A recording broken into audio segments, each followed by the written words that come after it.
Hello, vinyl community. This is Randy. Back today with another video. Today I'm going to take a look at the career of Joe Henderson, saxophonist Joe Henderson. Joe Henderson played tenor saxophone. He was born in 1937 in Lima, Ohio. I just showed like a couple of weeks ago, I got a Joe Henderson record, a reissue of a Blue Note record called Inner Urge, and really good record, really like it a lot. And I showed that record in a video, and Rob Paniques actually mentioned, well, I can't remember exactly what it was that he said, but you know, that he liked Joe Henderson a lot, and something about doing like a retrospective of his records, and which was a good coincidence because I was really planning to do this video anyway, so I'm glad that Rob kind of mentioned it in advance. So I know that at least one other person besides myself would be interested in this, in Joe's career. So, but I'm sure there's a lot of people who are interested in Joe Henderson's career. He's a very well-known saxophone player. I'm just going to show you the records that I have. He has an extensive catalog of records, and I have just a few of them, and a lot of what I'm going to show is also going to be records that are you know, other people's records that Joe Henderson is playing on. So he was born in 1937 in Lima, Ohio. He was in the military from 1960 to 1962. But then when he got out, he, I guess, you know, obviously he already played saxophone and stuff, and he started playing with Kenny Dorham. Kenny Dorham, I guess, liked the way that he played and stuff like that. So played some with Kenny Dorham, and Kenny helped him to get signed to Blue Note Records. So he made some records for Blue Note as a leader from 63 to about 68, I think, something like that. And he also played as a sideman on a lot of other people's records. So that'll be a lot of what I'm going to show. And then he was also in Horace Silver's quintet from 1964 to 1966. So Horace Silver has that very famous song for My Father. That's Joe Henderson who's playing the saxophone on that song. So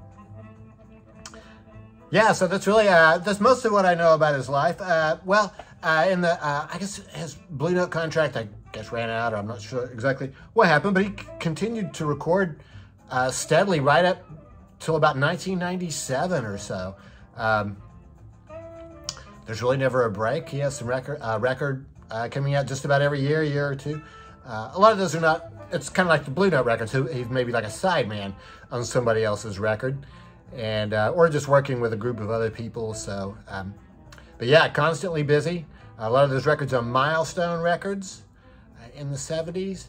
And then in 1990, he signed with Verve and did a series of records for Verve, which were kind of like tribute records. And that's what we are hearing in the background right now. This record is called Double Rainbow.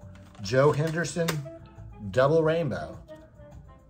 He is playing the music of Antonio Carlos Jobim. This came out in 1995.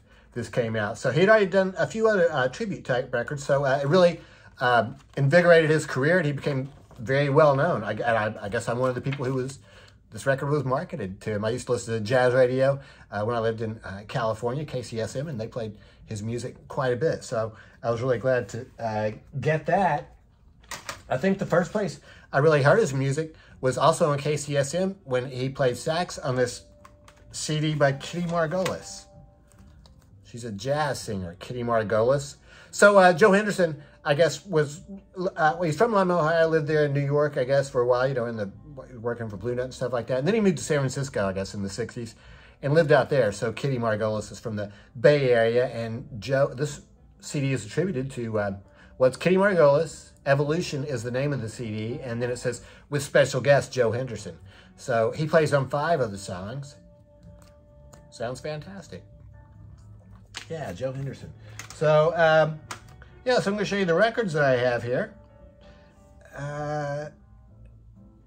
the first one I'm going to show you is the first one that was recorded, even though it's the most recent one to actually be released.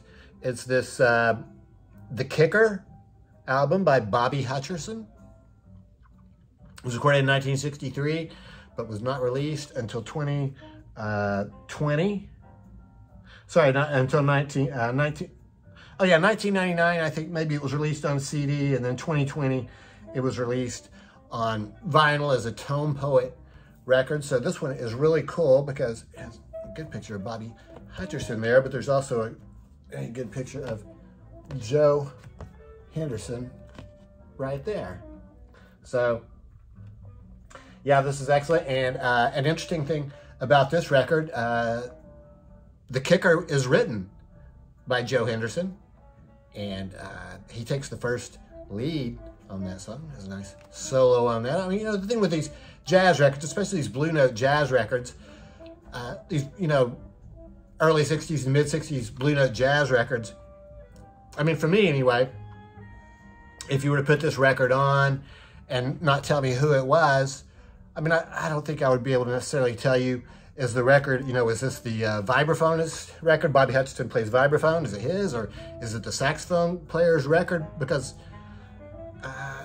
you know, a lot of times the leads on these, Bobby Hutcherson is very generous in sharing the time with the other players. So he hardly does any more leads on this record than Joe Henderson or Grant Green on guitar, or even Duke Pearson on piano.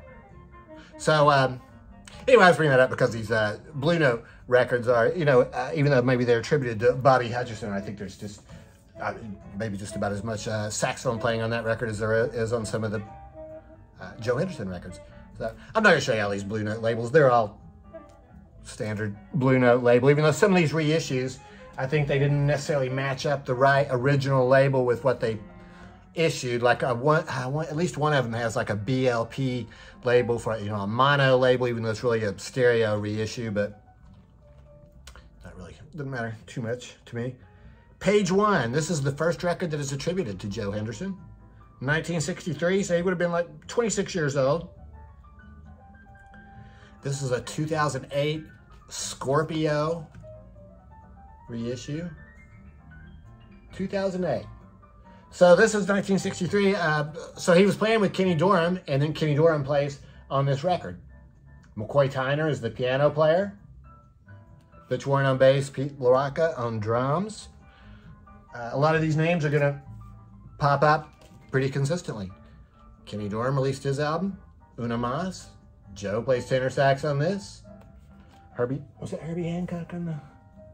no, that was McCoy Tyner. Herbie Hancock is the piano player here. Butch Warren on bass. So it was Butch Warren on that one. He's a Butch Warren bass player on both of these, and then Anthony Williams on drums. Una Mas, fantastic record. That was a one of the Blue Note, what do they call those? Blue Note 80 reissues.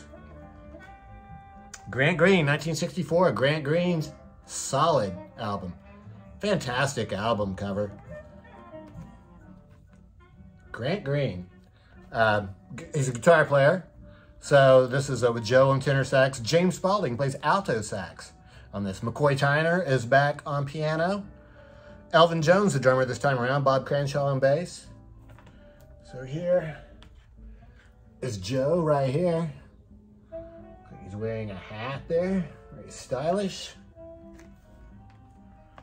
Yeah, that is a Music Matters reissue from 2019. Joe, I think you can sort of tell from this music that we're hearing, he can be very melodic. He's also, but really mostly, primarily, at the beginning anyway, I think was known as a hard bop player. And he also could, you know, sort of go out there and sort of the post-bop, sort of the more experimental type jazz. He plays with Andrew Hill here on this record. Richard Davis and Roy Haynes. And then he played, that was 64, 65, they made another record.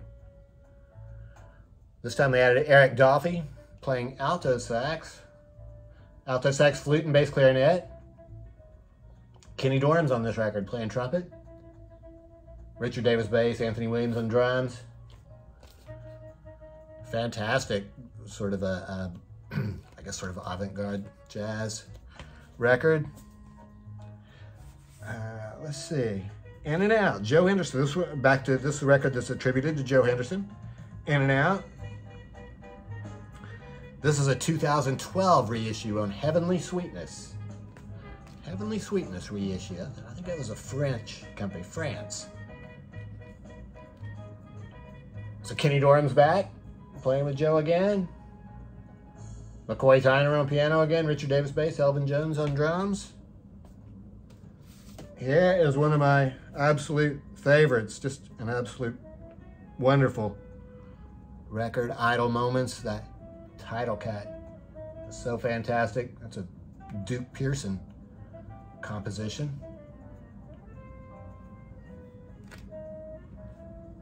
Grant Green plays guitar on this, Bobby Hutcherson on vibes, Joe Henderson tenor sax, Duke Pearson on piano, Bob Cranshaw on bass, Al Harwood on drums.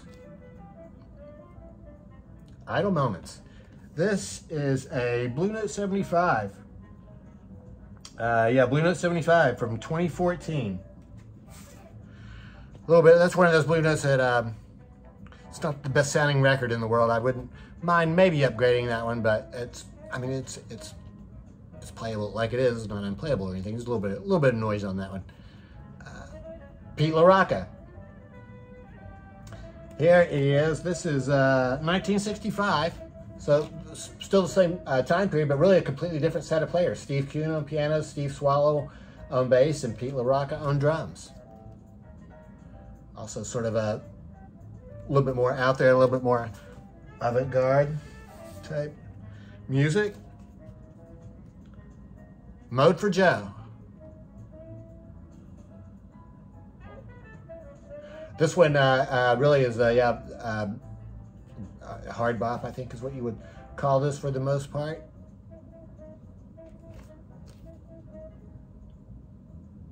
Post bop, maybe. I mean, it's very, it's not easy listening. I don't think there's really any ballads on here. Anyway, Bobby Hutcherson is back on vibes for this one. This is Cedar Walton on piano. Curtis Fuller on trombone. Curtis Fuller. Joe Chambers on drums. Here is one of my favorite Blue Note album covers. Unity. Larry Young. Larry Young is an organist, a Hammond B3 player. Joe Henderson wrote the third song on the first side, If. This was Woody Shaw playing trumpet. And Elvin Jones on drums, no bass player. Larry Young takes care of that himself. Really fantastic album cover. Unity. And the last Blue Note attributed to Joe Henderson is Inner Urge, that I have, is Inner Urge. This is the one I showed not too long ago. This is a 2022 Blue Note Classic Series reissue. This came out in 1966.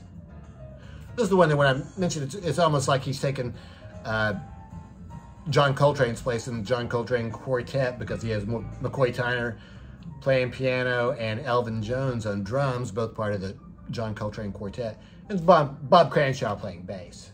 So, yeah, this one is really good too. This one is also pretty much like hard bop or post bop, but the last two songs are more like ballads. You Know I Care and Night and Day. Really good. Here's one of my all-time favorite jazz albums, Sweet Honeybee. The music on it is some of my favorite. The album cover is just fantastic. Duke Pearson, Sweet Honeybee, fantastic song. Freddie Hubbard plays trumpet on here. James Spaulding, alto sax and flute. Mickey Rocker on drums. Ron Carter on bass. Duke Pearson is the piano player. So in addition to the title cut, Sweet Honeybee, which is just fantastic. I mean, other songs on here are great too. After the Rain, Gaslight. Really, the whole thing is fantastic. I love this album, yeah. Sweet Honeybee. And let's see, so that took us through, that was 1967. In 1970 on ECM Records,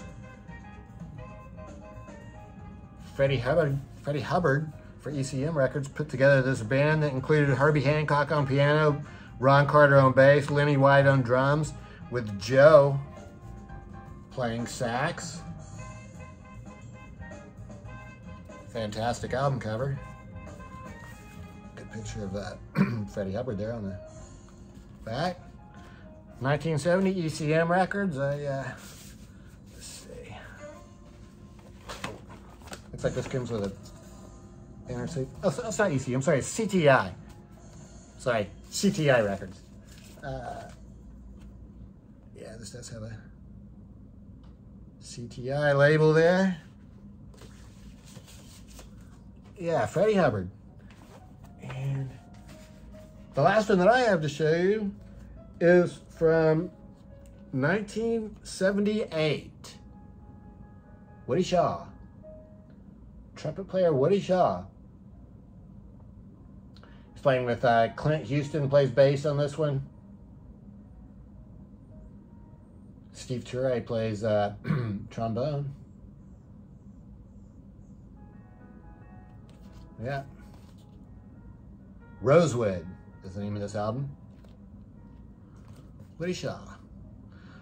So that's it. Just a brief spotlight on Joe Henderson, a fantastic tenor sax player, very melodic sounding, but also had, played hard bop, from the beginning, from the early 60s there, and really never really changed too much. This record that we're hearing is this tribute to Antonio Carlos Jobim, so it has sort of the bossa nova feel. But I think there's quite a few sax solos in here that would fall into the hard bop category. So yeah, it's a good mixture. Long career for Joe Henderson. He died in 2001 in San Francisco from heart failure. So long career, stayed active, right? Like I said, I think he had a recording every year right through 1997 or so. And then there's some more stuff that came out after that. So I'm not sure when that would have been recorded. So anyway, that's it. Joe Henderson. Let me know what you think about Joe Henderson. Are you familiar with him? Are you a big fan? Or is it somebody you don't care about? Or maybe somebody you want to get familiar with? It's fantastic. So yeah, plenty of stuff online to listen to. So that is it. I hope everybody is doing well. Thanks very much for watching.